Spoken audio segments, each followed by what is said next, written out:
पश्चिमी देशों से मिले पावर बूस्टर के बाद यूक्रेन आक्रामक हो गया है।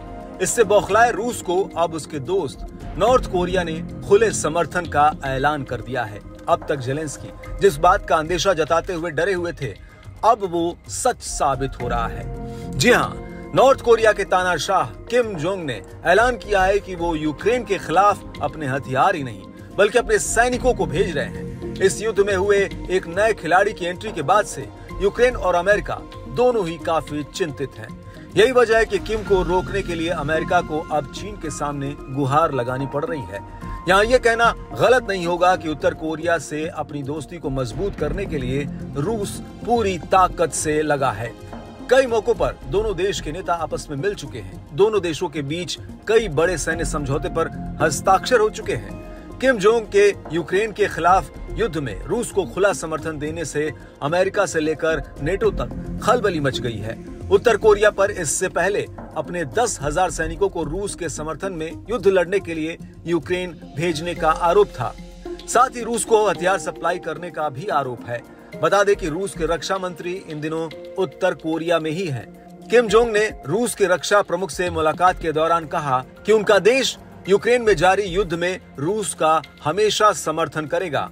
उत्तर कोरिया की आधिकारिक समाचार agency Korean central news agency यानी कि KCNA ने 30 नवंबर को इस बैठक की जानकारी शेयर की।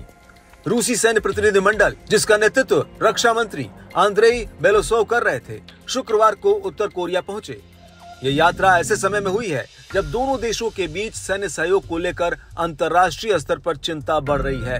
वहीं एक रिपोर्ट में यह भी दावा किया गया कि नॉर्थ कोरियाई सैनिकों के जंग में शामिल होने से रूस को यूक्रेनी इलाकों पर तेजी से कब्जा करने में कामयाबी मिली है। यही वजह है कि अब अमेरिका नॉर्थ कोरिया को रोकने के लिए चीन से गुहार लगा रहा है। दरअसल आरोप है कि किम जोंग ने यूक्रेन के खिलाफ रूस को न केवल हथियार सौंपे हैं बल्कि नॉर्थ कोरियाई सैनिकों को भी जंग के मैदान में लड़ने के लिए भेजा है। बताते चले कि रूस और उत्तर कोरिया के बढ़ते रिश्ते यूक्रेन युद्ध और अंतर्राष्ट्रीय डिप्लोमेसी के लिए एक नया चुनौतीपूर्ण मोड़ है। उत्तर कोरिया ने पहले से ही यूक्रेन पर रूस के आक्रमण का समर्थन किया है, जिसके बाद से पश्चिमी देशों के साथ साथ संयुक्त राष्ट्र ने भी इस सहयोग पर कड़ी नजर रखी है। विशेषज्ञों का मानना है कि किम जोंग की ये साझेदारी तनाव को और बढ़ा सकती है। वहीं अमेरिका का कहना है कि 8,000 उत्तर कोरियाई सैनिक यूक्रेन की सीमा के पास रूस में हैं और आने वाले दिनों में यूक्रेनी सैनिकों के खिलाफ क्रेमलिन की लड़ाई में मदद करने की तैयारी कर रहे हैं।